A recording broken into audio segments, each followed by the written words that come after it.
Welcome to the family and the Tom Bernard Show with co-host Catherine Brandt. Andy Brandt Bernard. And Kristen Burt. Ladies and gentlemen, Kristen Burt Entertainment News brought to you by North American Banking Company. Go to nabankco.com to learn more. Member FDIC, equal housing lender. Remember yesterday I was talking about people generally under about 35, 36 years old and how arrogant they are and they're very special and the world's all about them.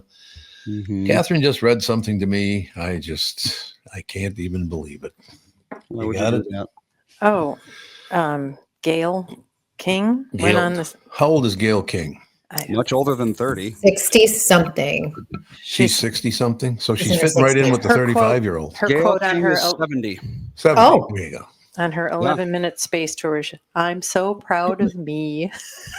She was terrified, though. Of the whole group, that woman looked like she was going to throw up. So I'm sure she's proud that she did it. Yeah. However, she's not listening to the rest of the world, which is saying, why did this even happen? Exactly. It does seem a little out of touch when people are, pretty much struggling and it's tax time and you're like, oh my God, I'm just like, all dolled up for space for a photo op. It's just kind of sickening. And Katy Perry sang It's a Wonderful World when they were up there. And do you know what it reminds me of? Remember during the pandemic when the celebrities got together and sang Imagine, like on day 5 of the pandemic? Yeah. And everyone's like, you're so out of touch as they're sitting there in their mansions. Same thing.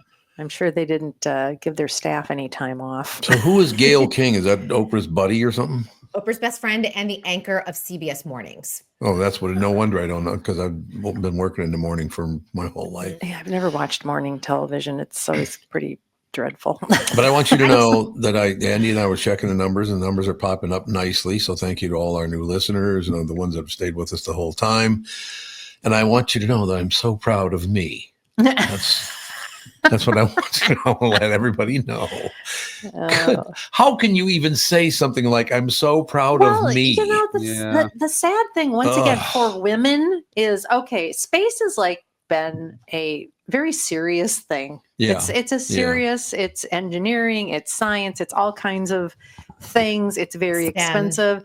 And these women go up and they have to have, like a couture, outfit made, and they're all overly made up to go up to space. It just feels so petty.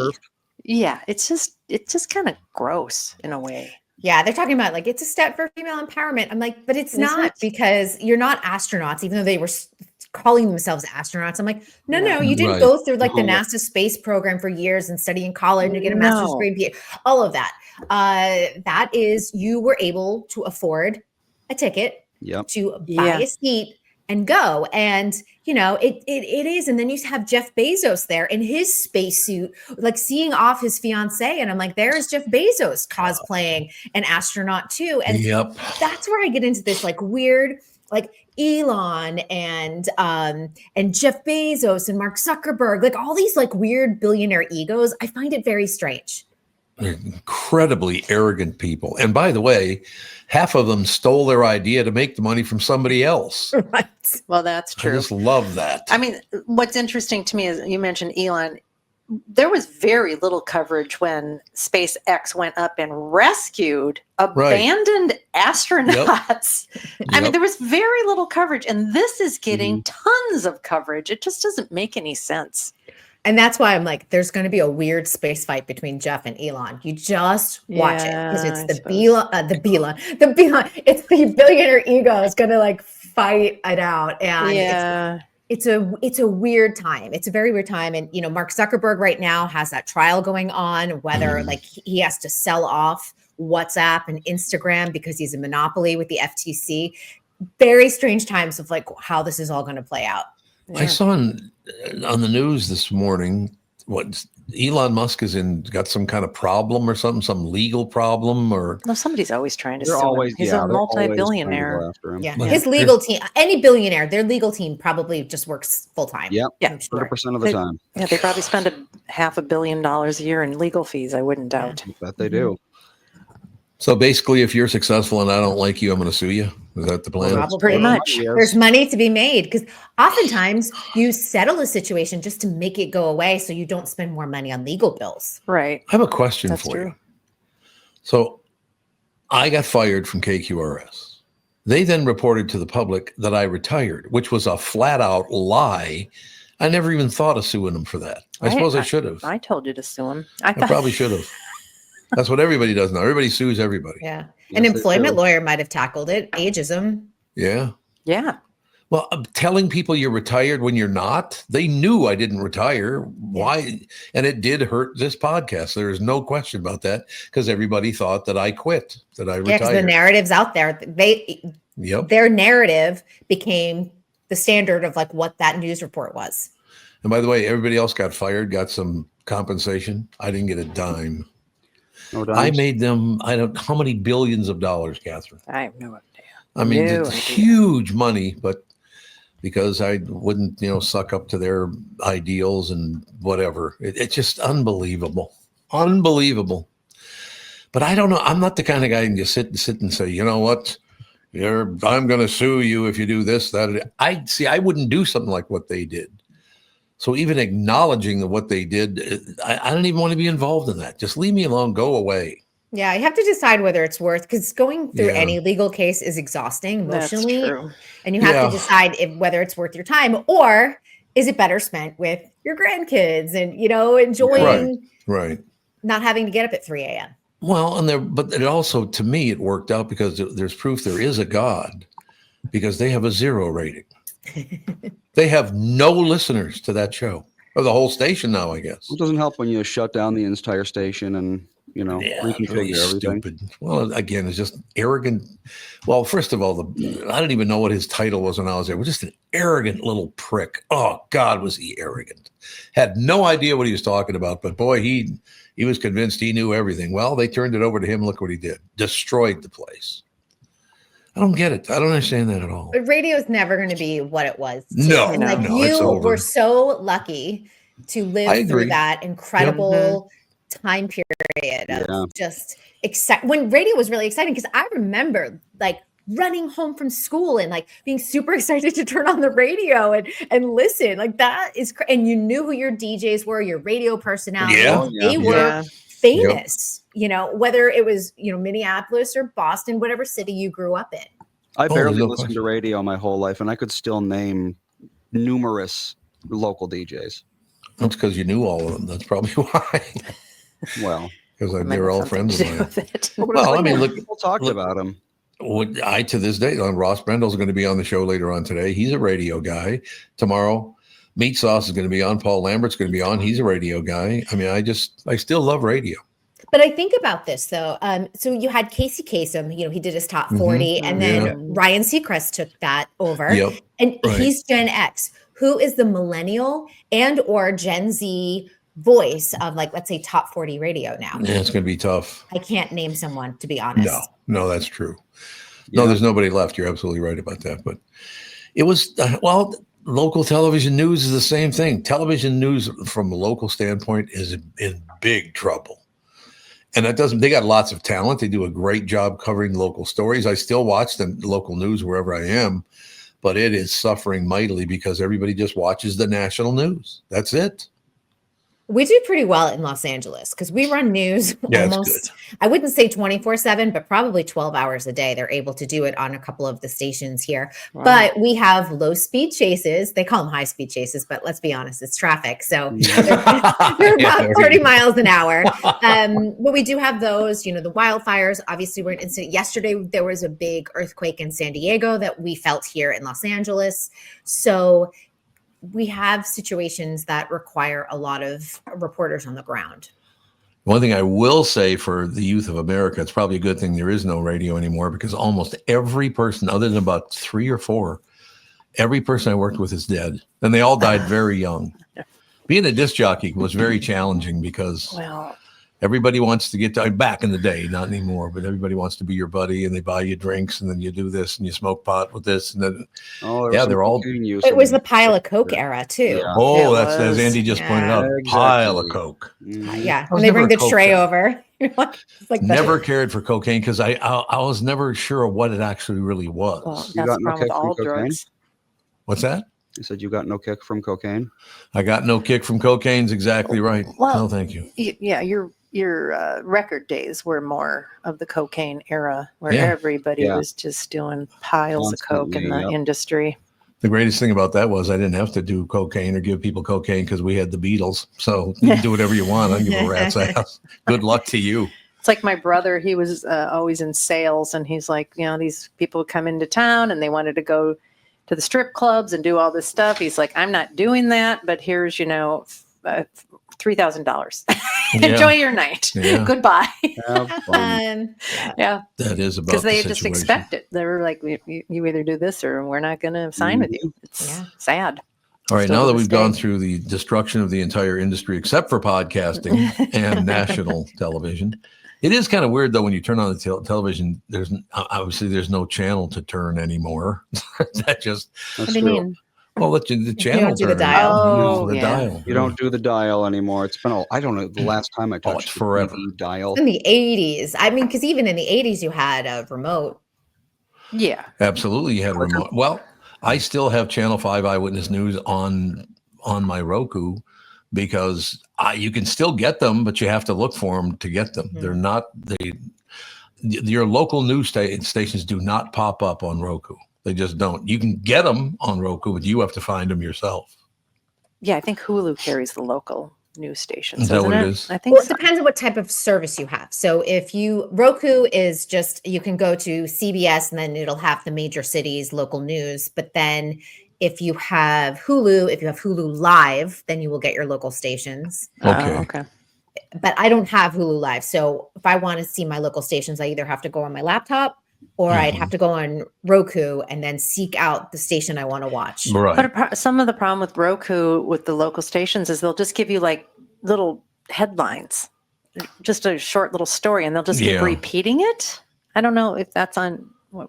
I don't know how you do that, but I find that you're always frustrated that you can't get a whole newscast. Well, that's because I grew up with, and it is honest. Kristen, you probably know this from living in town for a while.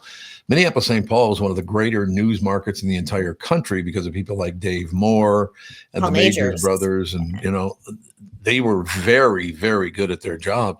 It was a great news market. And I'm missing a lot of names here. The women involved were terrific. It was just a really, really good news market. Yeah, I grew up in Boston, was a great news market too. Yes. And a lot of the Chet and Natalie, they were a husband and wife team. And, you watch them, my parents at least watched them like meet at work, get married. And then when I was a kid, I think they had a daughter and then they divorced. And then but they still work together even as a divorced couple, which was kind of crazy. And when we've got Frank and Amelia, they got married. Yeah, they do a great job. Yeah, but you see people's like life, milestones and things like that. And even when Chet died, of course, the Boston Globe goes running to Natalie, like, we need to hear a comment from you, even though you've been divorced for 20 years, But they were such a staple on your TV for so long. Yeah. What was the 3-lettered Boston station? I did that for like 5 years. I was the voice WBZ. Was it WBZ? WBZ was a big one. CVB. Is there a WBN too or something like that? I can't remember which one. I used to do a lot of different. And now it's time for the news on Channel 11. I did a lot of that stuff back in the day. GBH was a WGN. I think is out of Chicago. Yeah, Chicago. I did them for a while. I think you did do WGN. Yeah. Yep. So that was a good way. And then of course now that business is totally gone too. And I don't know what happened to it because you still need announcers, but that business has just gone away. Yeah, it's honestly, they are. I mean, if you go on LinkedIn, there are companies just looking to train AI voices and like that type of thing. Nice and cheap. Yeah. Well, we ran into yesterday. We're sitting having lunch, and the guy sat down next to Catherine at the lunch counter, and we had a little conversation. And turns out, as we're talking to him, he was Hunter Douglas. He had worked for Hunter Douglas. He was working for a new startup window treatment company called Blindster. Yeah. He does Blindster, but it was weird because I'm talking to him and I was the voice of Hunter Douglas for years. I mean, that stuff is still kind of weird that he worked there and I was the voice of the company and now that's just gone. Yeah, they were talking about that industry, how Hunter Douglas has been bought and sold by a million different, Yep. Private equity. Private Private equity. equity. Can I make a prediction too? Yes. You know, Southwest was bought by a private equity company. The airline? The airline, yeah. And that's why Really? they're doing away with the free bags. I'm like, they're going to wind up merging. It's going to be the end of Southwest. Really? I just think they'll wind up being merged into another airline or something else. Yeah, we had Southwest this all the time when I was a kid. We kind of stopped. No, we never flew Southwest. It never went anywhere we We went. do in Los Angeles because it's, Yeah. LA to Yep. San Francisco, LA to Vegas. Like those short hops Right. are great. I think you're thinking Sun Country. No, I'm not. We still fly Sun Country. I remember flying Southwest because I remember as a kid thinking that every airline had a cardinal direction that it flew. So we were on Southwest Airlines, so we're going to the Southwest. That's So then we got to take interesting because I Northeast Airlines seriously, back. I don't even think I have a Southwest frequent flyer number. Well, this would have been like 30 years ago. Minimum. You know Did what's you go to amazing about that? Texas or Phoenix? Probably What's Arizona. amazing about that is that I can still think of all those. Is Western Airlines still even in business? Is there still there's no Western Airlines? No, I business, don't right? think Western. so. Airlines. Like For Southwest is the only one. Western 'Cause- Airlines went out of business in 1987. So honest to God, 40 years ago. And we lost Northwest and Continental and Pan Am and TWA. Yeah. But I always wanted to fly Western Airlines because was it like a penguin or a pelican, or I think it was a pelican that would come on and go, Western Airlines, the only way I to think fly. you're thinking of TWA. No, it's Western Airlines. Okay, all right. He would go, Western Airlines, the only way to fly. yeah, looks like you are right. Western Airlines. Okay. Yep. Yeah, I see it. Absolutely. I it don't says remember them. to Minneapolis and everything. Yeah. Yeah, absolutely. It was a big. Well, it's interesting because you go to the Miami airport and there's about 15 airlines I've never heard of in my life. I'm like, is who true. are these people and where are they going? It's just very That's interesting. it. And Sun Country was another one. It was a local airline and they Yep. offered really inexpensive first class seats. And it was really, I mean, they had limited flights and they were early in the morning and all that stuff, but it was pretty cheap. And you didn't have to pay much for a bag, but then they got taken over. Yeah, they did. Yeah. And now So- it's, they nickel and dime you. It's like, oh, $150 ticket. Well, by the time you pay for a seat and a bag, and they even do carry-on, I think you have to pay for. By the time you get done paying for everything, it's just as expensive almost as any place Right. else, most of the time. Sometimes they're a lot cheaper. They're worth checking out, but they usually have those dreadful 7 a.m. flights. Nobody When wants you're to waking do up at those. 3 a.m. and you're like, why did I pick this flight? Yeah. Is it worth that $400 to do this? And then you're exhausted the rest of the day. Well, and another thing too is you can't check into your hotel a lot of times till 4 o'clock in the Right. afternoon. So you get in at 9. Yep. What do you do all day? We will take a break here, come right back and find out what's going on in Hollywood from Kristen Burt right after this. From Bradshaw and Bryant, Michael Bryant. What's up, Allie? Oh, not much. Doing my usual thing of telling people they shouldn't be texting and driving. In Minnesota, you can't have your phone in your hands. You can use, hands free, but you can't have your phone in your hand for whatever reason. And that's why they made the law the way they did, so that police officers could see a phone in your hand and you got no excuse for why you got it there. Do people know that that's the law? I hope so. I mean, they used to follow it, and then kind of COVID kind of made people forget. And now it's like a freewheeling world out there with cell phones. Let's say you get pulled over because you do have a phone in your hand and you're not watching where you're going. You got to be in pretty big trouble then, I would guess. Well, the first one's not as bad. It's the multiple ones, the problem. And once people start stacking them up, then they have a big problem. And then what we're doing in car accidents is we've started bringing motions for punitive damages, because I'm trying to use the civil law any way we can to stop this, because it needs to stop.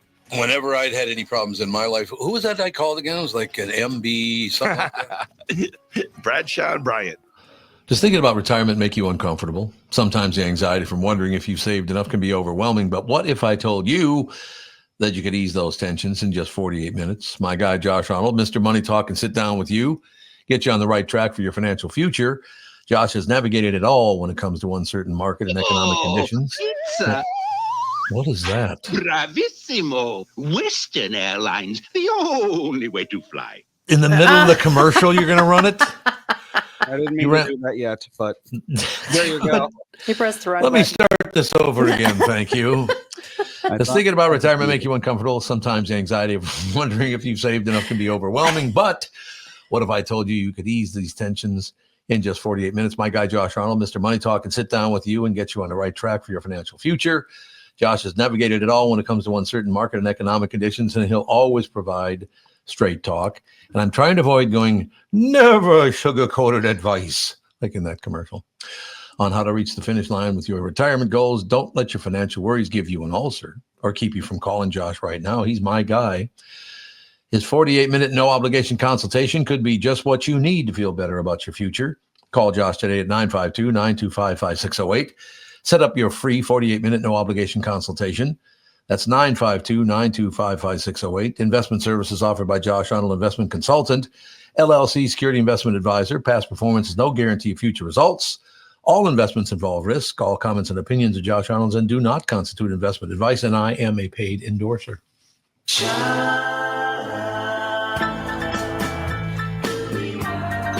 Kristen Bird Entertainment News brought to you by North American Banking Company. Go to nabanco.com to learn more. Member FDIC, equal housing lender. And as Kristen just said, the only way to fly. It sounded like Frosted Lucky Charms. They're magically delicious. That was the actual commercial he was running, though. That's the actual commercial. Where did you find it? Hundreds of these on YouTube. Who posts all that stuff? Random people who remember these things. I suppose, yeah.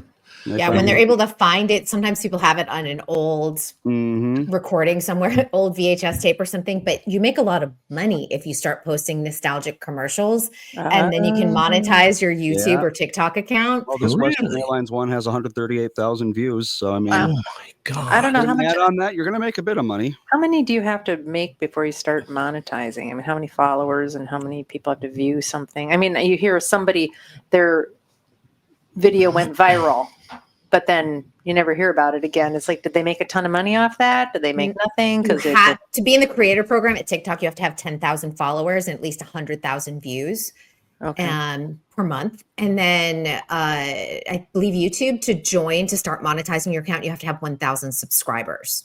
Well, it doesn't seem like that many, really. No, doesn't really. And a certain amount of views too. I don't know what the number of views are, but of course. 16 years old, my sister Vicky bought me a ticket to go visit our brother Terry in Los Angeles. We're flying from Minneapolis to Los Angeles, and there must have been 150 people smoking on that airline.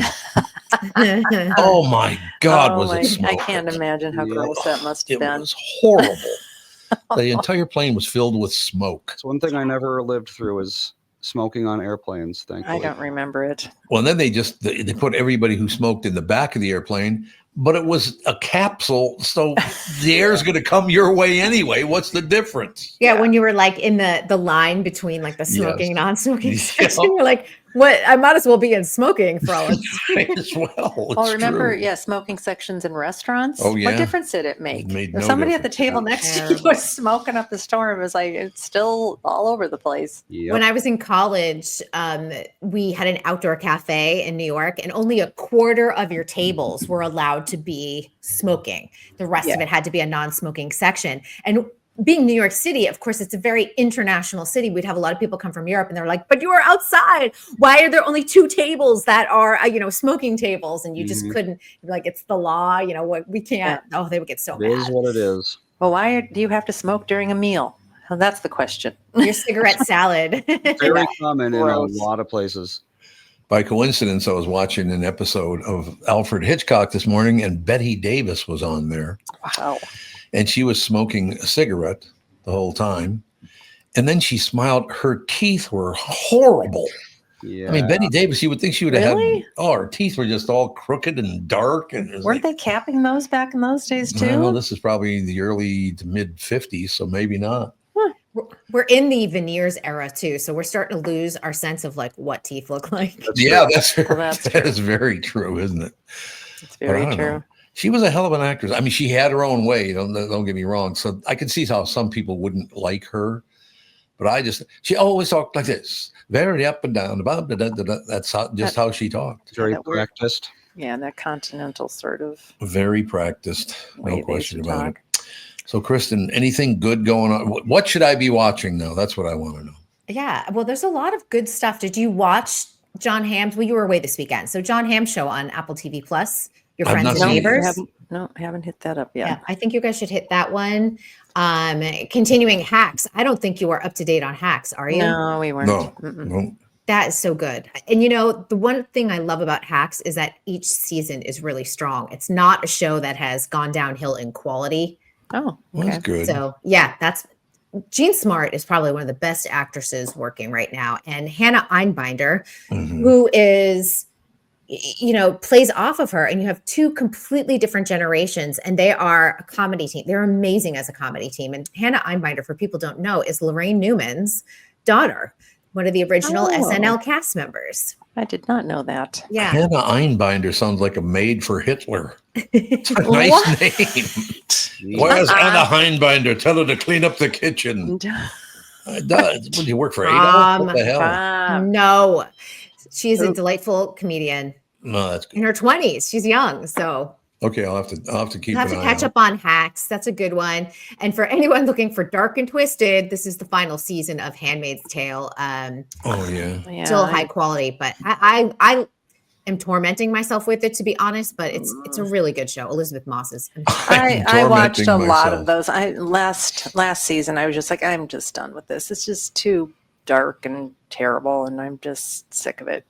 I just I need think to it see should have how. ended. I think it should have ended. It probably should have. It got dragged out between the pandemic and then strikes, and then Elizabeth Moss's pregnancy. So it's just been this. And I'm like, and the girl, the actress who plays the daughter, when she was like 4 or 5 years old when she started the series, she's now a teenager, like a late teenager too. So it's crazy. They've had to extend the story and expand the timeline because of that, because they've used the same. They didn't change actresses, which they sometimes do. Oh, yeah.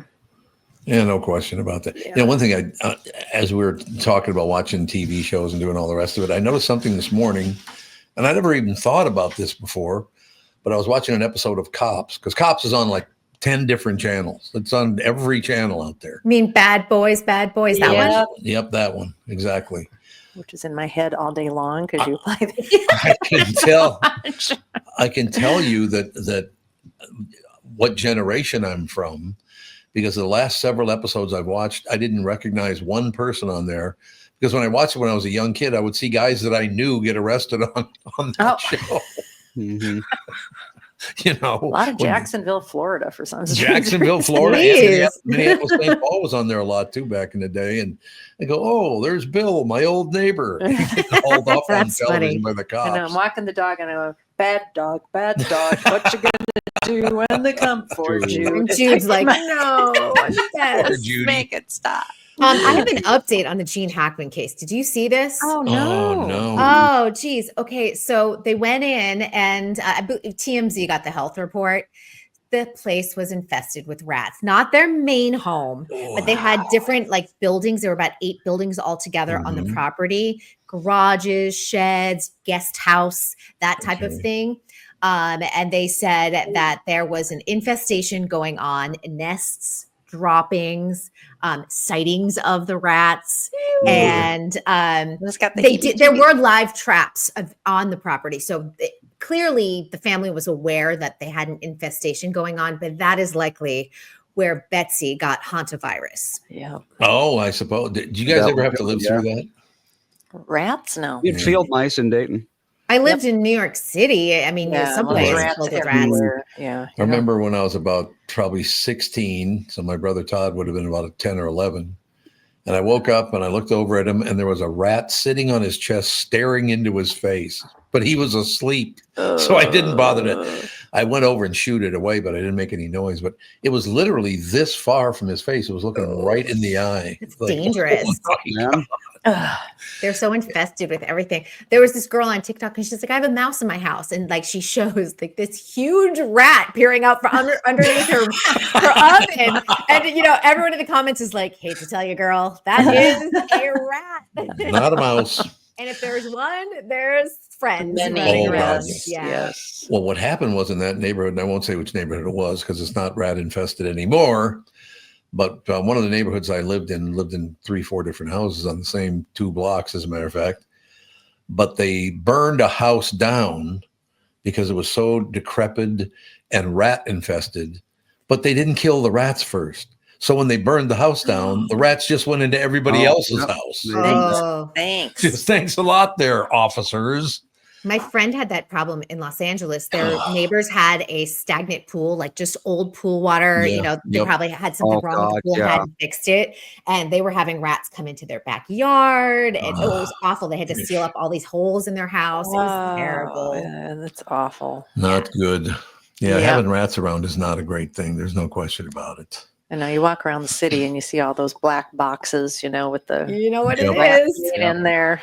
That was that same deal. I think Kristen, I've told you this story before, but I was being interviewed as this, extremely poor ghetto kid by some news reporter. I don't know. She was a young woman, kind of a hippie looking woman back in, I guess, 67, 68, something like that. So I'd have been 15, 16 years old. And she was asking me what it was like to grow up in the ghetto and this and that and the other thing.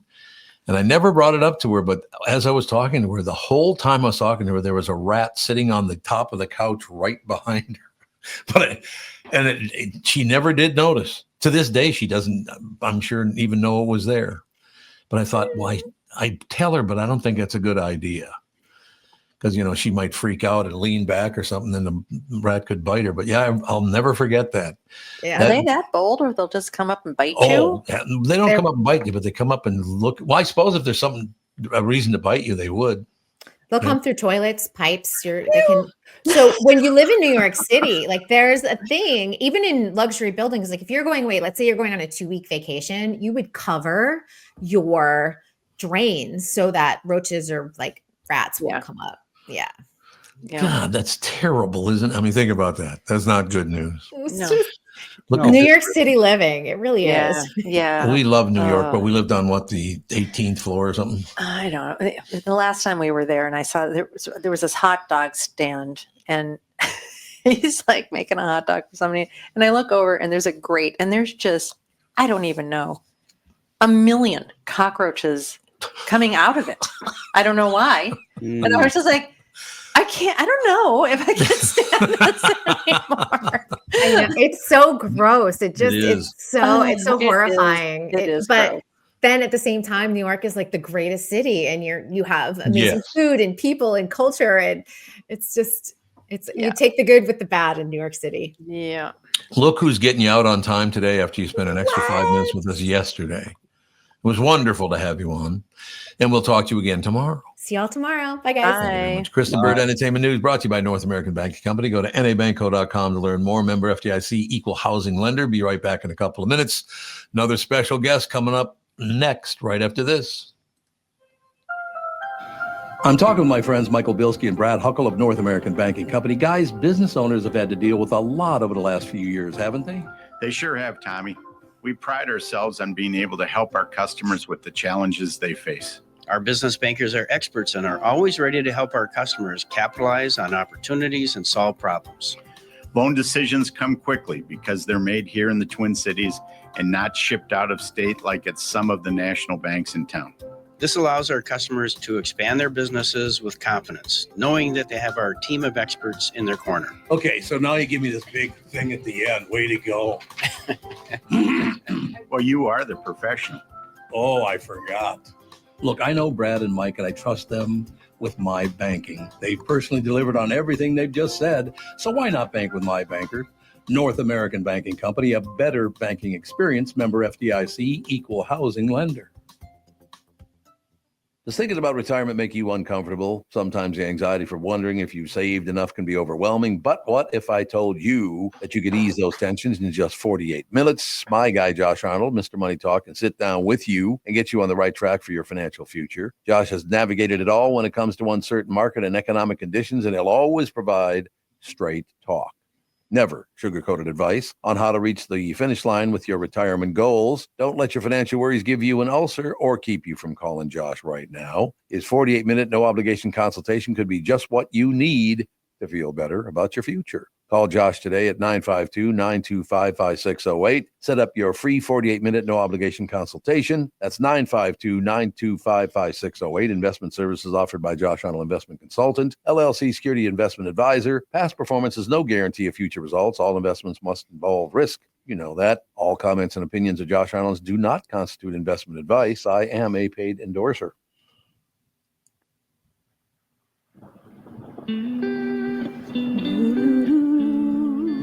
Ladies and gentlemen, this part of the show is brought to you by Mr. Money Talk, Josh Reynolds. Call Josh today for your free 48-minute evaluation at 952-925-5608. We have a special guest. Well, oh, God, look at you. You even got, what'd you get, a haircut for the show? I actually did. I got one yesterday. You got a haircut yesterday just because you knew where you were going to be. Oh, look at that. Look at the logos behind you, 1,500 Twin Cities. Oh, you're sucking up to the boss. You got your boss's picture behind you. Well, a couple things here to clear the air. I haven't seen Catherine in like 2 years, so I needed to look good for it. And the last yeah, there we go. How are you doing? The last time we met, it was probably a 30-second conversation, and she probably has no idea who I am. So I needed to make a good first impression. Good job. Good job. You look great. And for you, Tom, it just is what it is. I find it is what it is, yes. And this is the best one I could do, although I'm realizing it's really off-centered. Here, I'm coming to you live from Hubbard Broadcasting, and they made this temp studio for Score North and 1500 ESPN. We're kind of moving to a different spot in the building. So they made this temp studio, and the temp studio, we had to jazz it up a little bit. This is actually the work of Judd Zolgad behind me. The Judd? Yeah. So he didn't even put his own picture up there. Yeah, he put up Phil's. So put Phil's picture up, but not his own picture. Big shot. Yeah, Ross, is there any way you could turn your mic up? It's rather quiet on our end. Is this better? How about this? Better? It's better. Can you keep going? Better now. There we go. Wonderful. Perfect. There we go. So it's funny you should bring that up, Andy. A part of the, and I can do something else here on the back end. This studio, whenever I join with people, some people I am way too hot, where I sound garbly. Really? And some people it's way too quiet. So are we slightly better now?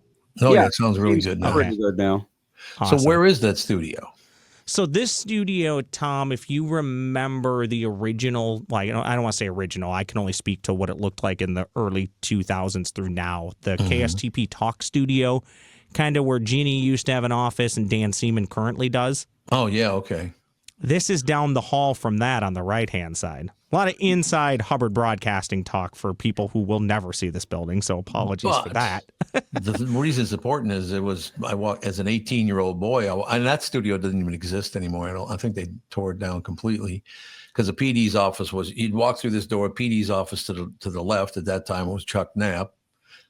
Started out as Jim Chanel. He's the guy who hired me. And I understand we lost Jim a year or two ago, unfortunately.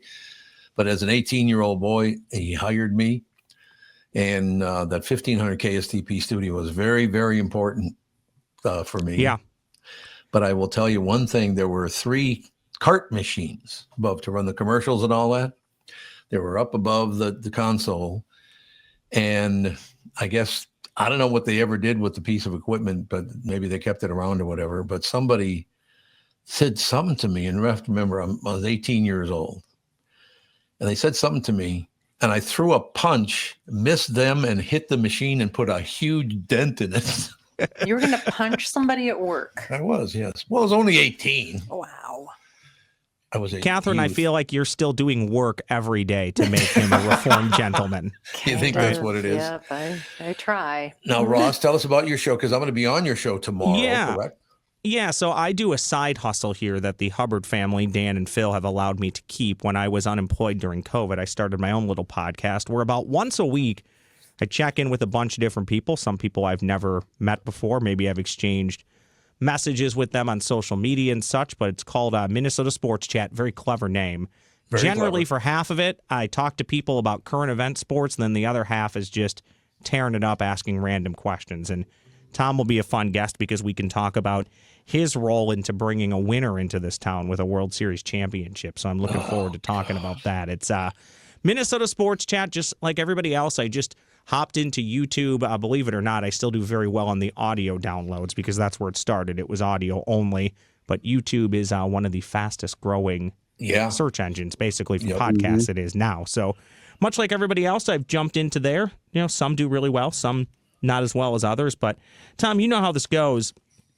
When I did this, it was more done for me. I needed something to do during COVID when I wasn't working. Right. And it was just a great way to stay in touch with people, and it's been fun. I've met a lot of new people. A lot of people I've worked under before in the past have joined the podcast, so it's been a ton of fun, and I'm looking forward to having you on. So I got a couple things, if you don't mind. Can you humor me with one thing? Okay. You're our guest. You can do whatever you want on this show. Well, I'm going to guess that you three have real lives and don't watch nearly the amount of professional wrestling that I do. I used to. Okay. I grew up around it, but I never really got into it.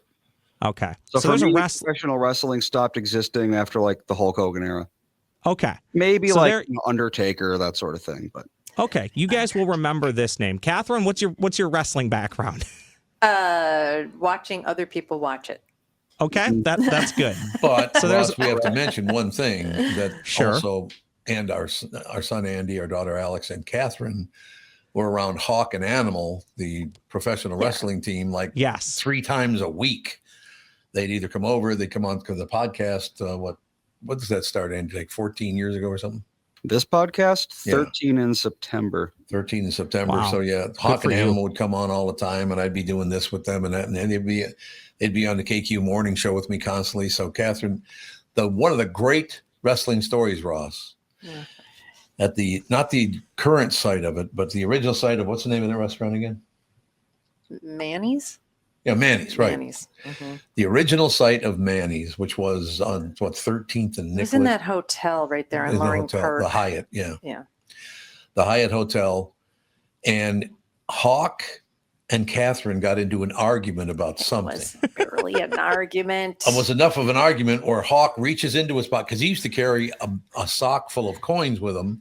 So if anybody gave him too much crap, he would hit him in the head with it. Mm-hmm. So they would leave him alone, right? Well, he takes it out, and I'm going, well, I'm assuming he's not going to hit Catherine with a bag of coins. No, takes it, hits himself over the head. The bag splits. It was a sock. So, I mean, it had to be a pretty tough strike. And coins went flying everywhere in Manny's restaurant in the old Hyatt on Nicollet Avenue.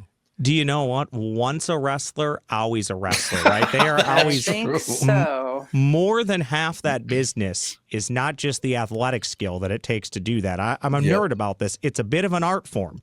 You have to make it look like you're hurting somebody by actually not hurting them. Yeah, that's a good point. And you have to be talented at doing that. But so much of that is the charisma and being on the mic. So where I was going to go with this is, there's a gentleman in wrestling now, I think most of you will recognize at least his father, Cody Rhodes. His father, the late, great Dusty Rhodes. Dusty Rhodes, yeah. And Cody Rhodes starts every wrestling promo out by just kind of muttering and staring at the crowd and just goes, "So Minneapolis, what do you want to talk about?" So I throw it to you guys. What do you want to talk about? Well, I'll tell you this. I'm actually going to bring my own topic because I heard Kristen talking about rats.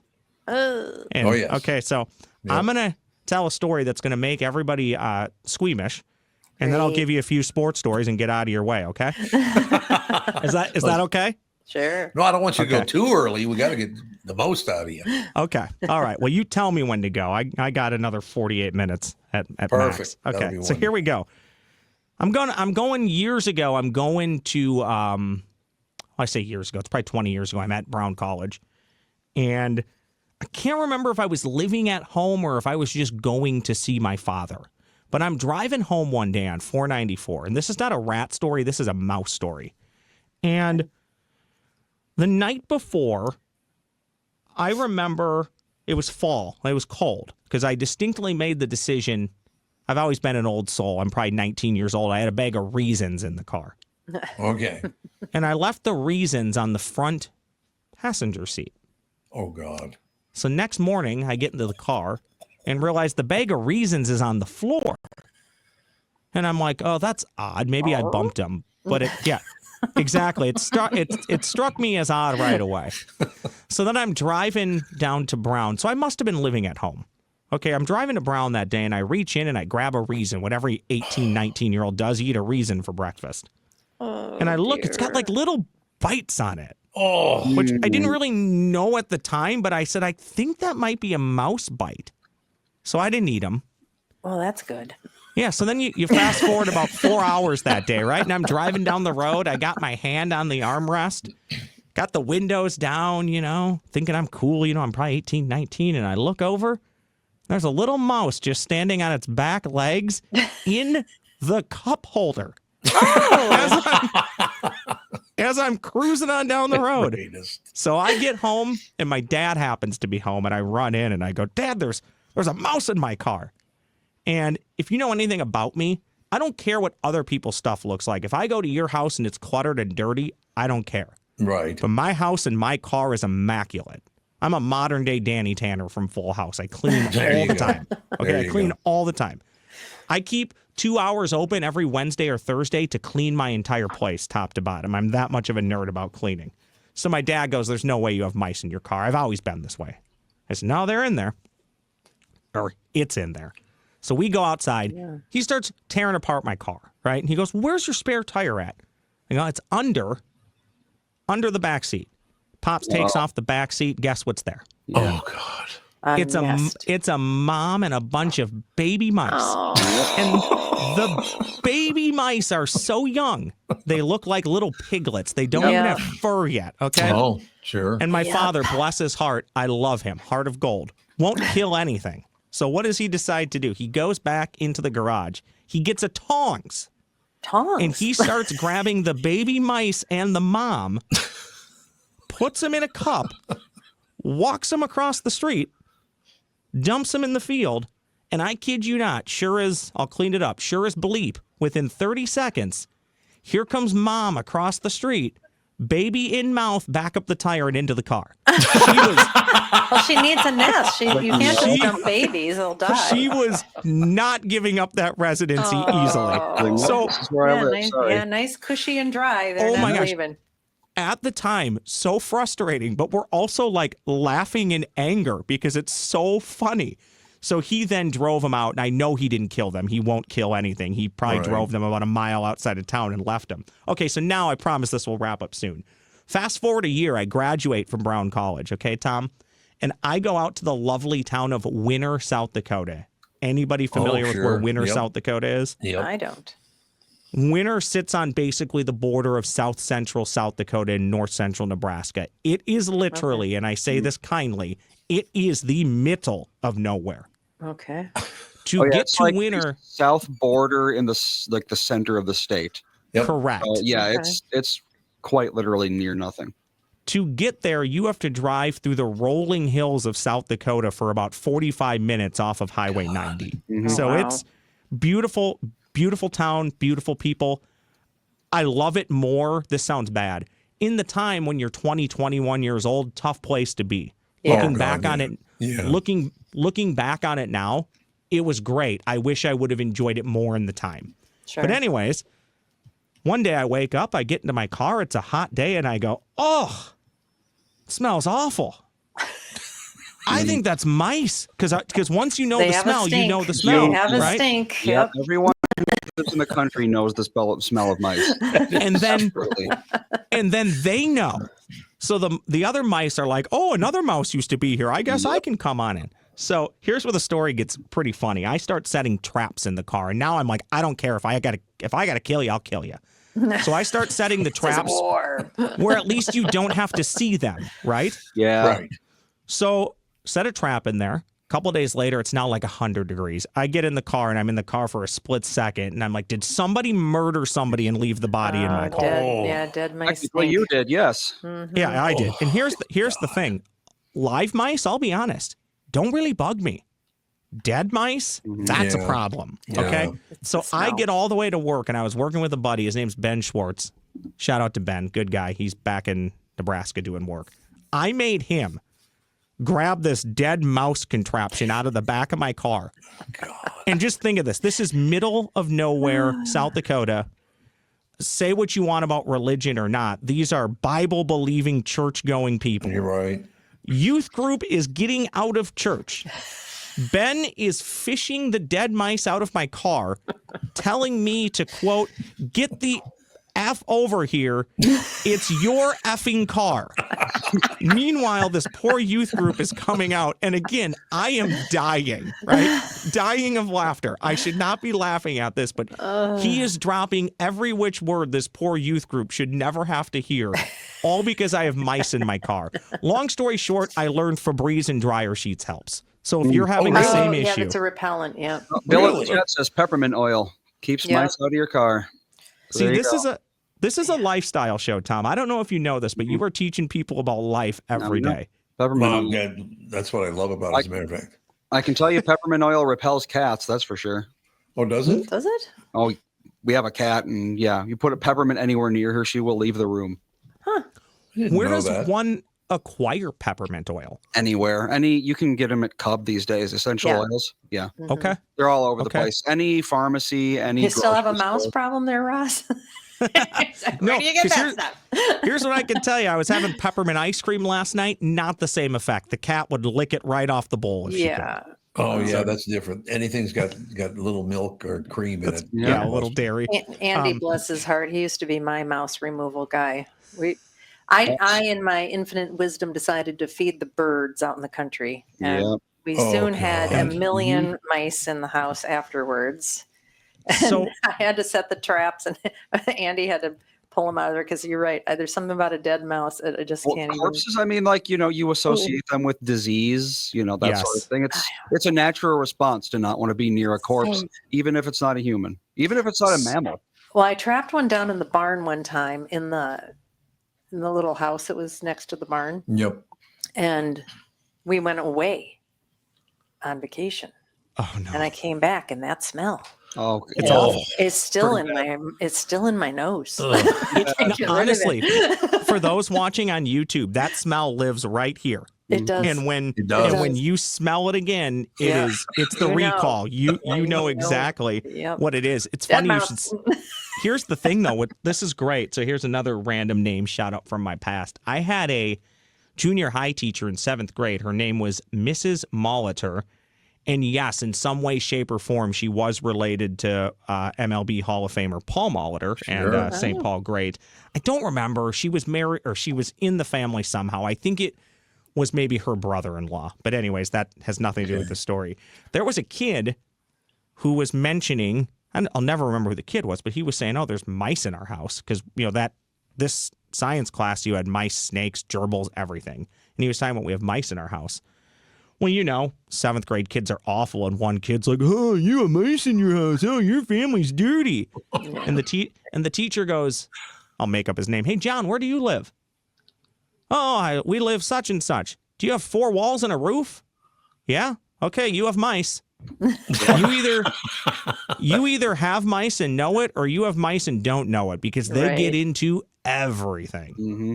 So that is true. I think that concludes mice talk. Do you want to talk? Well, I'll mention one other thing before you move on. I just talked about this last week, but I'll bring it up very quickly because I was a very responsible father. We had a farm out in Dayton, Minnesota, and Andy and Alex wanted a trampoline. So I'm like, oh God, yeah, trampoline, that'd be a lot of fun. This is the Burnham show. So we bought them a trampoline, and I said, well, they're too young to be jumping on this trampoline because I know they're not going to stay off it if nobody's around. They're going to jump and hurt themselves, all the rest of it. So I had a guy come and he dug a perfect hole about 3 feet deep into the ground. So when you set the trampoline in that hole, it was at grass level. So it was level with the rest of the ground. So even if they did fall off the trampoline, they wouldn't fall anywhere. They just land on the lawn. It'd be great.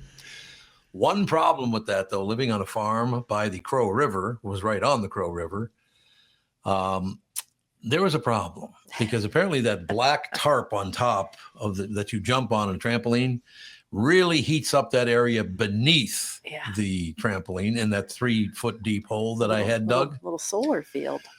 We lifted it up because somebody said, "You got a problem." I lifted it up. There must have been 50 to 100 snakes in that hole.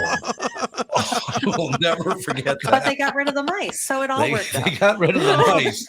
And are we talking like Are they? Yeah, garter or bull snakes. No, we had Garter snakes are.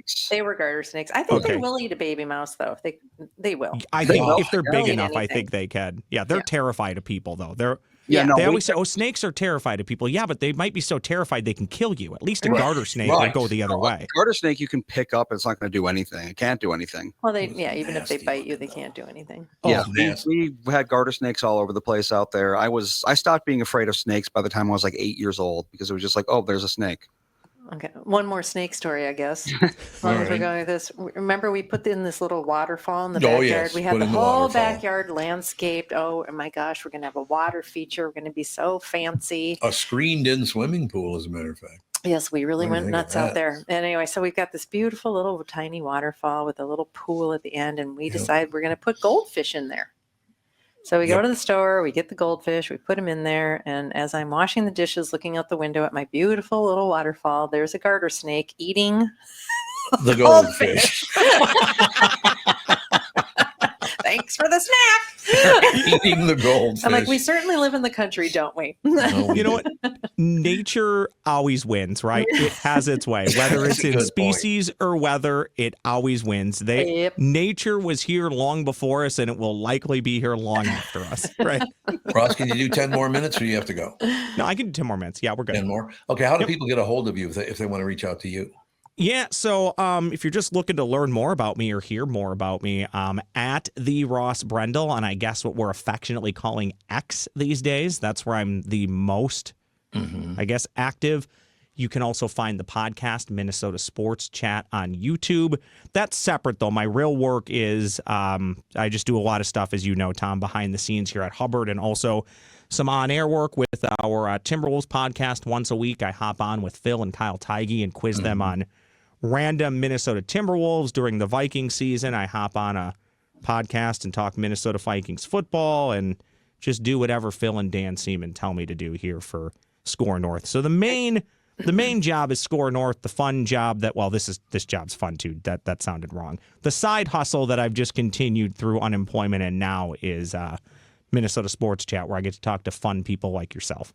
That's a wonderful thing. We'll be right back with Ross Brendel, and I will be on the Ross Brendel. It's at the Ross Brendel again, but I will be on the show tomorrow at 3:30 Central. Is that what it is? Yeah, we will record it around 3:30, and I'll drop it between 4 and 5, so people will see it tomorrow night. And you can find, by the way, Minnesota Sports Chat, Apple, Spotify as well, so you can find it wherever. And I typically drop something about once a week.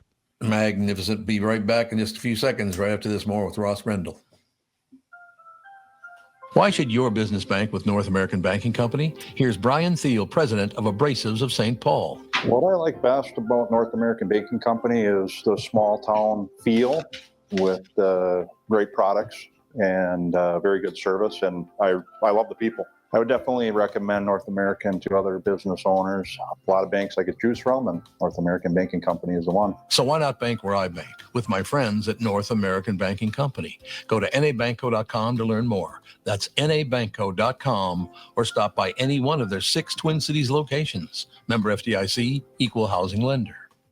Does thinking about retirement make you uncomfortable? Sometimes the anxiety for wondering if you saved enough can be overwhelming. But what if I told you that you could ease those tensions in just 48 minutes? My guy, Josh Arnold, Mr. Money Talk, can sit down with you and get you on the right track for your financial future. Josh has navigated it all when it comes to uncertain market and economic conditions, and he'll always provide straight talk. Never sugar-coated advice on how to reach the finish line with your retirement goals. Don't let your financial worries give you an ulcer or keep you from calling Josh right now. His 48-minute no-obligation consultation could be just what you need to feel better about your future. Call Josh today at 952-925-5608. Set up your free 48-minute no-obligation consultation. That's 952-925-5608. Investment services offered by Josh Arnold Investment Consultant, LLC Security Investment Advisor. Past performance is no guarantee of future results. All investments must involve risk. You know that. All comments and opinions of Josh Arnold do not constitute investment advice. I am a paid endorser. Maybe you could reconsider all the love you missed since I've been gone. We are back, ladies and gentlemen. This segment brought to you by Bradshaw and Bryant, personal injury lawyers seeking justice for the injured. Contact Bradshaw and Bryant at minnesotapersonalinjury.com. I didn't want to talk about this, Ross, but I got to talk about it. I am a huge Twins fan. 9 years old. Know. You should get over that. I don't. I'm gonna have to get over it because it's just agony for me right now. What are they? 5-12 now? 5-12, I believe. They had the lowest attendance in history yesterday. Oh, Mm-hmm. what did they claim? Not in history. There's no way. Well, Minnesota Twins history. Minnesota Twins history. Still, I mean, the Twins. There was a lot fewer Minnesotans, 60 years ago. What did they claim paid attendance was last Yeah, night? I'm going to see. Because here's the thing about that: half of that was New York Mets fans who have recently begun to travel pretty well. So let me try and cheer you up a little bit here, if you don't mind, Tom. So last year they started 7-13, and then for the next 4.5 months were one of the better teams in baseball before completely falling apart. Yes. So there's two ways to look at this. Either the falling apart to start this year is an extenuation of the last month last season, or things will level off and they'll find their sea legs here in the next couple weeks and be fine. They have to. I'll quote my father again here, who probably stole it from somebody else. Because all good lines are stolen from somebody else. Well, I suppose that's true. Yeah. Love you, Dad. The baseball season's so long that generally every team ends up about where they're supposed to be. Yeah. Teams go 5-11 all the time, or 5-12 in 17 game stretches. Yep.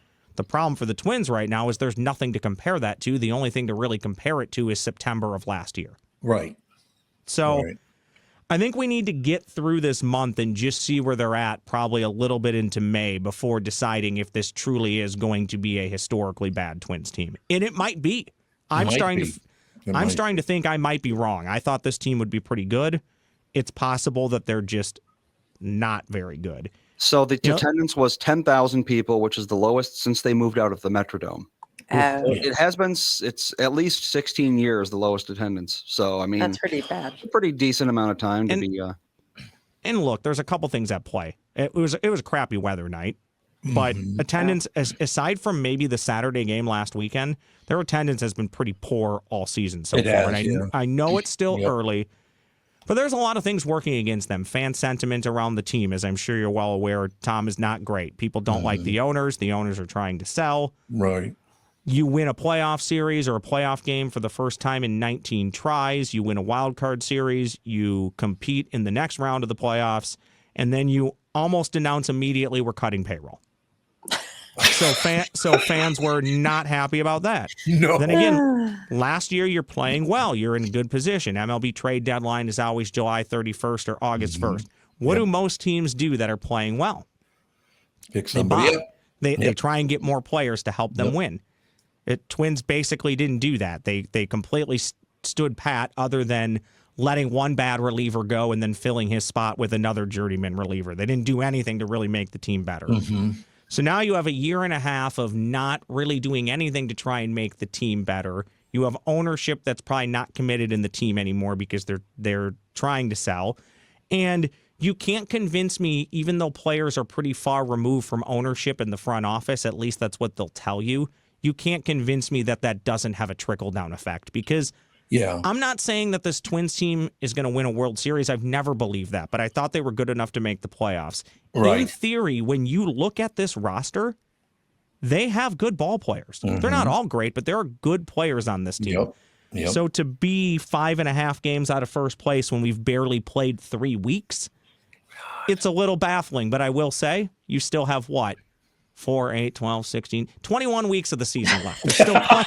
There's still plenty of time for it to get better or worse. But I do want to share this, Tom. Did I call you last night or did you call me? I can't remember. I called you. Okay. Yep. So we talk and he goes, "What are you doing?" I said, "Oh, I'm watching our favorite baseball team." And Tom goes, "Are you watching the New York Mets?" That's obviously who the Twins were playing last night. So here's the thing. I'm not willing to give up on this yet. And for me, I love baseball. I have jokingly said for years, and I mean this, but I mean it half-heartedly. My favorite target field is an empty target field. I still love watching baseball. Yeah. But I don't necessarily enjoy it when there's 38,000 people there because you can't walk anywhere. You can't do anything. It's tough to get to the restroom. Takes you 3 innings to get food.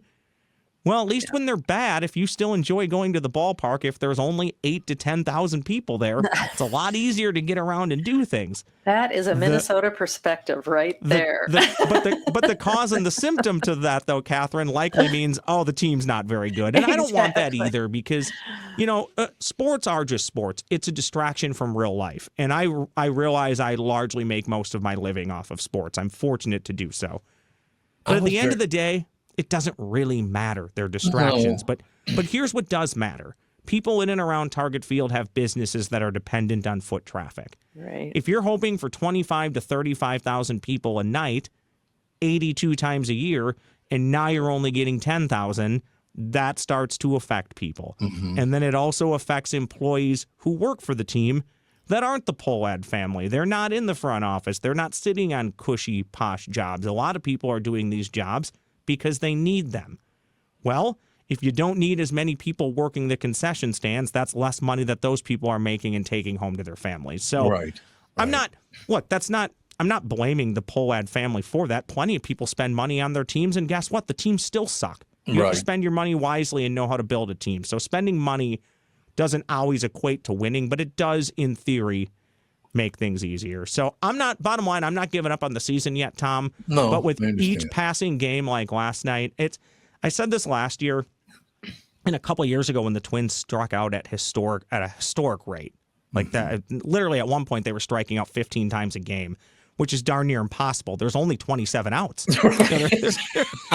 They're literally striking out half the time they go up there. I don't know if it comes from Rocco, who I think eventually could become the easy fall guy here, whether it's his fault or not. It's easier to fire one than it is to trade 25. Yep.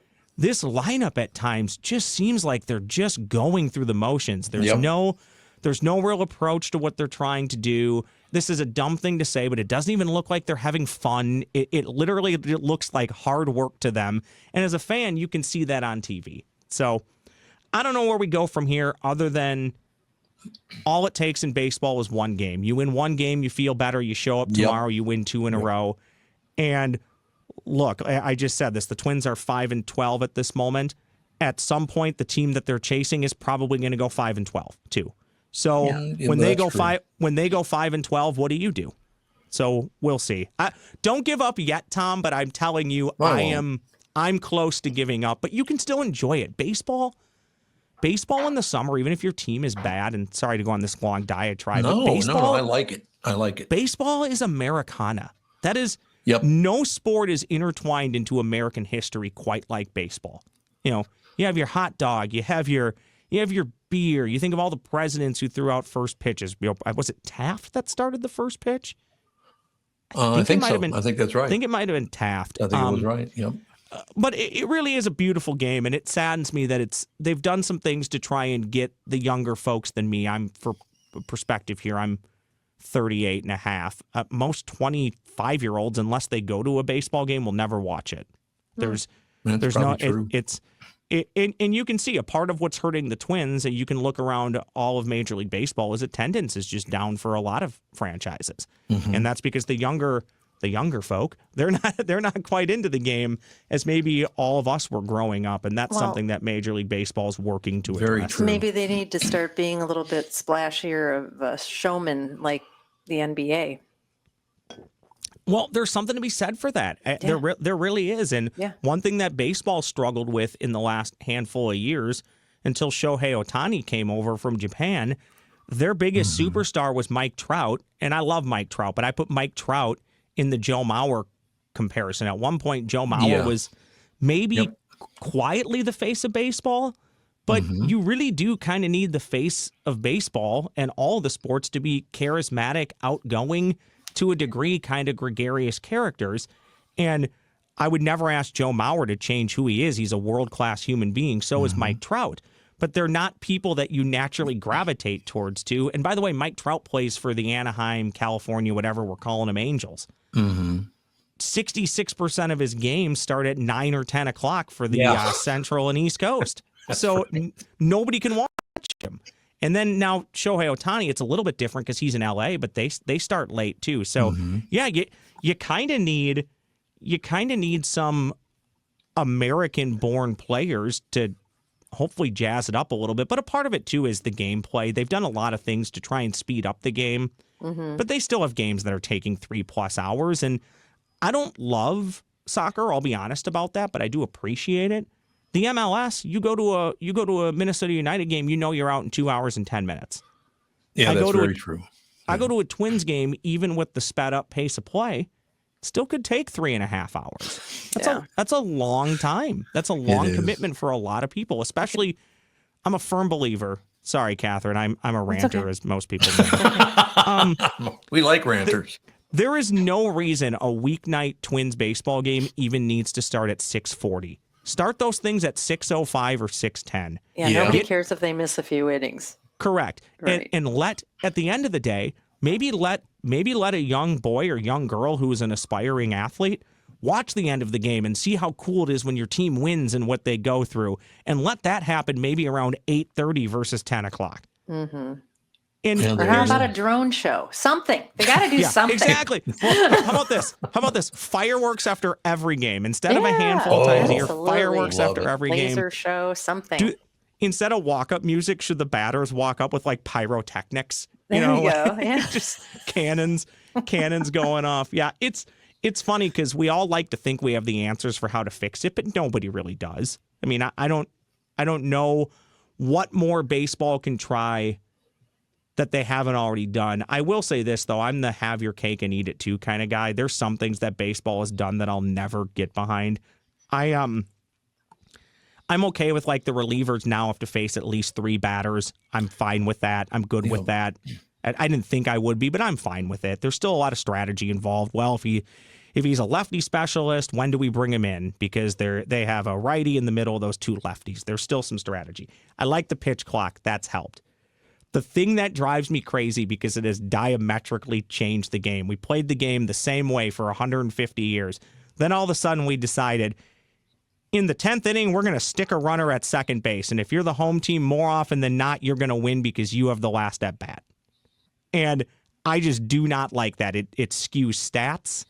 Guys get an RBI for literally doing nothing. Somebody bunts that runner over, and then the second guy comes up and hits a fly ball to left field. The team did nothing to earn that run. Right. But because we're trying to expedite the game, which I agree with, the game ends in 10 versus 12. Well, what does that really accomplish? But I'm just one man's take. That's a very good point. But I'll tell you what. Carver in the chat wants to know what you think about the Savannah Bananas. So I have a Savannah Bananas t-shirt, actually. So this is kind of funny on the Savannah Bananas. I love that question. Thank you for chiming in with that. They, I had heard about them long before it was cool, I guess, if that makes sense. And I'm not trying, it's not like, oh, look at him, he was first. But no, what I mean by that is it was actually really cool to learn about them, hear about them, do some research on them. And now 3 to 5 years later, they're huge. So for those not in the know or wondering about the Savannah Bananas, think the Harlem Globetrotters of baseball. Yeah. They're largely staged baseball games, but they're very entertaining, and they're almost all players who have an athletic or a sports background. So if you want to get kids, to the point that we were talking about earlier, you want to get people maybe engaged in baseball in a non-traditional way, find a Savannah Bananas game on YouTube or pull a game up and watch it. They'll do things like they'll throw a ball to a batter who's swinging with a bat that's on fire. Maybe that's what Major League Baseball needs. One player every game can bat. You douse the bat in kerosene and you put a match to it and he walks up. No, Savannah Bananas is fun stuff, and I think they're in town at CHS this summer.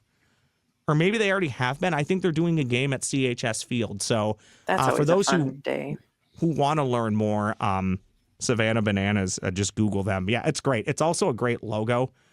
Independent baseball teams, minor league baseball teams have some of the greatest names you'll ever hear of. Jacksonville has the Jumbo Shrimp. The Jacksonville there, yeah, the Jacksonville Jumbo Shrimp. What are some other ones that come to mind? A friend of mine or a friend's brothers of mine. Does that make any sense? My friend, his brother, pitched for, believe it or not, before there were the Savannah Bananas, there were the Savannah Sand Gnats. which is a great name. Good name. They were in the Mets organization, and he pitched for the Sand Gnats. And I know there's other ones. I love alliteration. Columbus Clippers, I think, is a cool name. That's a fun one. And what do we have? What is Wichita? The St. Paul Saints. We have the St. Paul Saints. Mm-hmm. We have the Cedar Rapids Colonels, which is hilarious if you think about corn from Cedar Rapids. Cedar Rapids Colonels. And I think Wichita they're the AA for the Twins. I think they're like the Blue Wahoos, something like that. Minor league baseball names are the best. They're just best.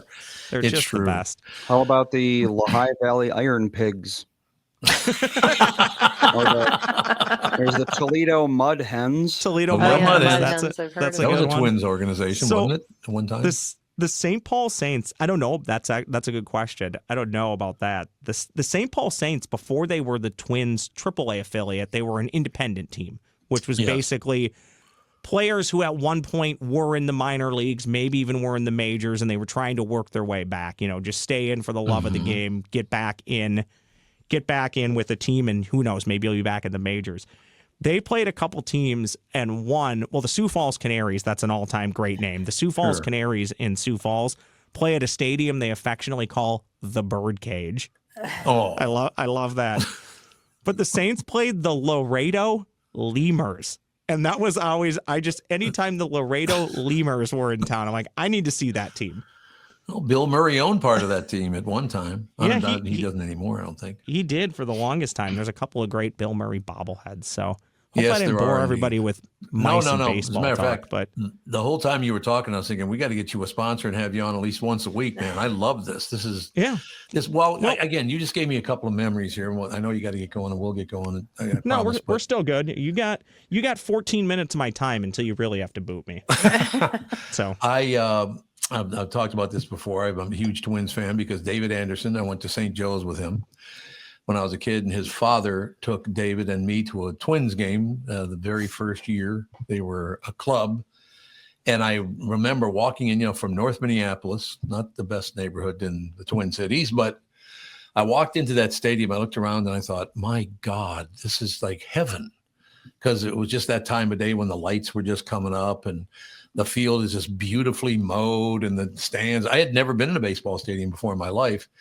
So from that day forward, I became this huge Twins fan because it was a joyous moment in my young life. And that same year, well, I guess it would have been about 6 months later, I'm walking down West Broadway in North Minneapolis, and I'm just east of Lindale. And I look on the door and it says, Size Menswear was the name of the store right there. It was the original location of Size Menswear. And it said, meet Viking great Fran Tarkenton. This was the very first year of the team. So I had no idea who the hell Fran Tarkenton was. But I walk in, I'm 9.5, 10 years old. I think I was 9.5 still. And I walk in, and Fran Tarkenton was so nice to me as a little boy. I had no idea what the hell the NFL even was, right? So I just had this thing with the baseball team thinking, oh my God, this is heaven. I love this. And I've loved the Twins ever since that day. I have. And then I walk in, turns out to be one of the great quarterbacks of all time. I didn't know it then, but I will never forget how nice Fran Tarkenton was to me as a 9-year-old boy at Size Menswear in North Minneapolis. So I have a huge emotional connection to these teams, even if when I didn't live in the area, when I lived in Jacksonville or lived in New York or wherever, I was still a Twins fan and I was still a Viking fan. I believe the Lakers had moved. They moved in 60, didn't they? 1960? Yeah, or maybe even late 50s. But isn't it funny how that happens, Tom? Once you establish that emotional connection, you can live in Uzbekistan and still want to know what's happening with your teams. That's very true. It's incredible how that happens. And by the way, the Minnesota Timberwolves in the first round of the NBA playoffs get the stolen name LA Lakers. So last time I checked, I don't think there's a ton of Lakers in Los Angeles. Never understood why they had to keep that name. No.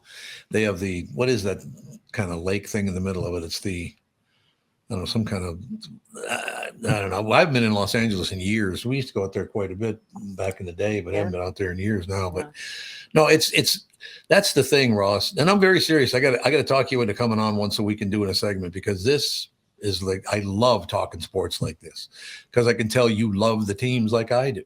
You know? And it's, it's funny because when you're in some form of media, I haven't been in Clubhouse in years. When I first started, or locker rooms, when I first started in this business, I was over at KFAN and I would do a lot of, sound gathering, gophering, whatever you wanted to call it. You'd go stand in the media scrum, you'd get sound, you'd go back, you'd cut up the audio so everybody had it. And that was fun, don't get me wrong.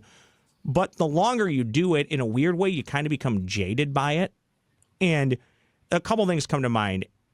It is a game and it's fun, and I love the players that keep that in perspective. We're being paid to play a child's game. Yep. But also at the end of the day, when you go into a locker room, to a degree, it would be like if, I don't know, I'll use Carlos Correa. If Carlos Correa came into your living room right now and the moment you got done with the podcast started asking you questions, or, hey, Tom, when you said this, did you really mean to say this? Or when you said this, could you have phrased that better? In a weird way, as media members, you do need to kind of like hold the teams in check, but also to a degree, who are we to tell Carlos Correa what were you thinking? He's won Gold Gloves and he's won Gold Gloves and he's won a World Series. So I also try to keep that in mind, and I'm always going to be a fan. A lot of media members do a really good job checking that, where they know, I cover the team, I really can't be a fan anymore. I've always kind of called BS on that. Maybe for the 3 hours when you're there, you're acting like you're not a fan, but in your heart of hearts, you either want that team to win, or in today's day and age, you're looking at your phone and you're wanting your hometown team to win. So you're still a fan. Maybe you view it a little bit differently, but I'll never give up the fandom. And I truly believe, whether it's next year or 40 years from now, the Minnesota Vikings are going to win a Super Bowl. I would certainly hope so. Don't know when it'll be. Hopefully we're both here to see it. See, that's another thing. Hopefully we can all party together at a Viking Super Bowl party. That works for me. But looking back to 1960 again, I'm 9 years old, about to turn 10 years old. I go to my first Twins game. I fall in love with the team, just how beautiful the stadium was, all the rest of it.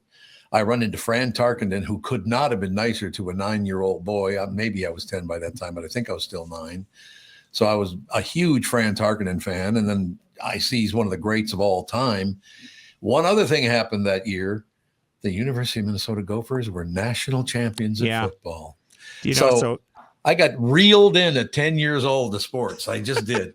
And here's what I'll tell you about Gopher football. That's another one of my. I never went to the U, but my joke has always been, I don't have to go to the U. My tax dollars support it. So don't ever. That's a good point. Don't ever tell me I'm not a real fan or a real U of M person, because Lord knows Mark Coyle and every athletic director beforehand has taken plenty of my money. I'm a Gopher football season ticket holder, and I love being there. I do too. Look, I know they're probably never going to go 12-0, 14-0, and win a college football national championship. I get that. That doesn't mean I still can't enjoy those 3 hours on a Saturday or 3.5 because college football takes forever. But my buddy said this before a lot, and I think about this with most sports. You want your teams to win. They should want to win. Everybody wants them to win. But it's more about the memories and the experiences that come along with that. And in today's day and age, there are very few things that can do this. I'll close with this. So on Minnesota Sports Chat, I've been lucky enough to bamboozle 3 Minnesota governors to join the podcast. Jesse Ventura, Tim Pawlenty, and current governor Tim Walz. They all came on. We talked sports. The one that stands out to me the most, just from things that I remember, they were all great. And by the way, say what you want about Tim Walz. I know I have my disagreements. He doesn't have to give a small-time podcast or time to talk about sports. He's got real work to do. Yeah. So I was gracious to all of them. But I asked Governor Pawlenty, we just talked about it. I said, here's what I love about sports, okay? We all go to a game and we sit down, and you always talk to the people next to you. Mm-hmm. Not one time have I ever looked at them and said, did you vote for Donald Trump or Joe Biden? Very good because point. If you voted for the one that I didn't vote for, I hate you, and we're not going to have a good time at this game. I know. Sports can still be a great uniter, and the things that we joke about or get heated about, again, at the end of the day, they matter, but they don't.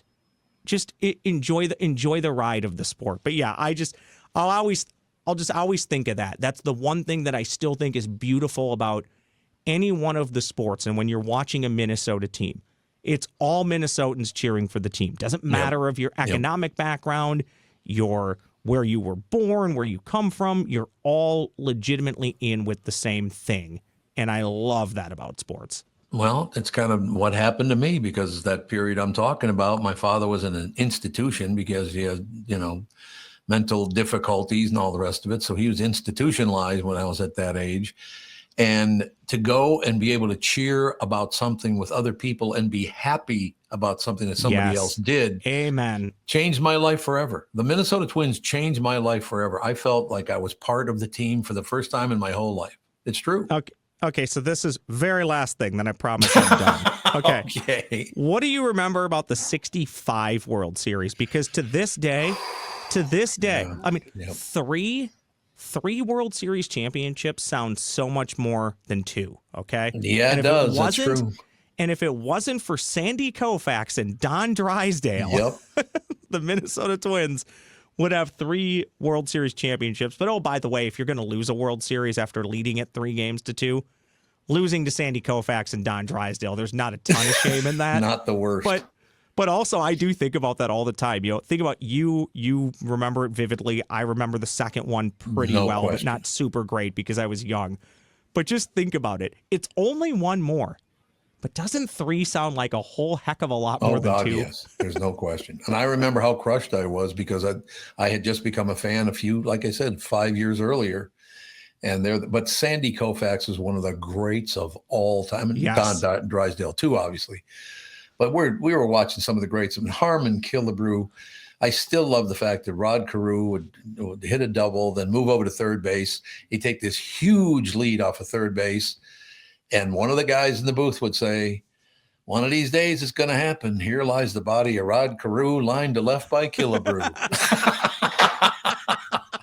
We'll close with that one. Ross, I'm telling you, we're going to get you a sponsor and have you on at least once a month, man. This was great. Thank you to everybody for letting me bloviate and babble. It's good to see you, Catherine and Andy and Tom. I'll see you tomorrow. I do have to ask, so you're going to be on his sports show tomorrow. Mm-hmm. Well, you've already talked about all the history of the Twins. What do you got left? We got hockey. What can you tell me about the 1996 Minnesota Fighting Pike? Go. Yes, okay. I never liked Pike as a fish, but I liked that team, and that was a big difference. All right, Pally, we'll talk to you tomorrow. See you guys. Stay in touch. Thank and we'll you get it so done. much. Thanks, Ross. Bye. The Ross Brendel, ladies and gentlemen. I've known Ross for years and years. He's a lot younger than I am. But when I would go over to Channel 5, starting 3 years ago when we started this podcast, I'd run into Ross, and Ross would, do a lot of engineering for me, all the rest of it. I knew you guys would love to have Ross on because he's one of the nicest people you'd ever want to meet. Yeah, he does a great job. He does indeed. That is going to do it, Andy. What do you think? I have one more space story. Space so story. That Gail King, that was so proud of herself for being on the thing, she's now saying that it is sexist to call them passengers, that they were crew. They were not crew. How is it sexist? They were passengers. No way they were crew. I can't take it anymore. Maybe one day one of these wealthy, famous people will listen to themselves. Yeah, that'd be good. And go, I just sat there on a thing for 11 minutes. I had no role whatsoever. Yep. I didn't press a button. I had nothing to do with anything. I just went up and came down. It's okay to be called a passenger. Yeah. I don't have to be, hey, listen, I was on an airplane. There's this fact I was on the airplane. I should be a pilot. Exactly. No. Yeah. I mean, you said you sit in your seat in an airplane. Yep. You're not part of the crew. It's just, these people are nuts. I will tell you, honest to God, though, Andy, I was talking to Andy yesterday about having Ross on the show and all the rest of it because we had a cancellation. Chris Eggert couldn't make it on the show today. And I was lucky enough to think about, we should get Ross Brendel on the show because he had reached out. He wanted me on his show. I'm going to be on his show tomorrow. What time? 3:30, but I think the actual thing's going to hit at like 4 o'clock or 4:30 Central Time. Okay, so he'll upload it. We're going to pre-record it. Yeah, okay. But I seriously, I just think guys like him coming on the show would be a great idea. What do you think, Andrew? Yeah, I mean, we could probably do once a month kind of thing. I'd love to set that up. We'll get him a sponsor so you can make a little extra dough. Maybe the Twins. Yeah, maybe the Twins will sponsor him. That's a good idea. All right, Andy, we will talk to you tomorrow. Bye. Bye. Bye.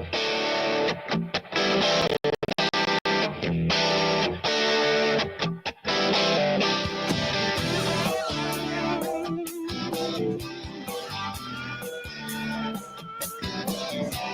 a picture in my pocket reminds me of this one was before. Every time I hear the sing, reminds me how you talking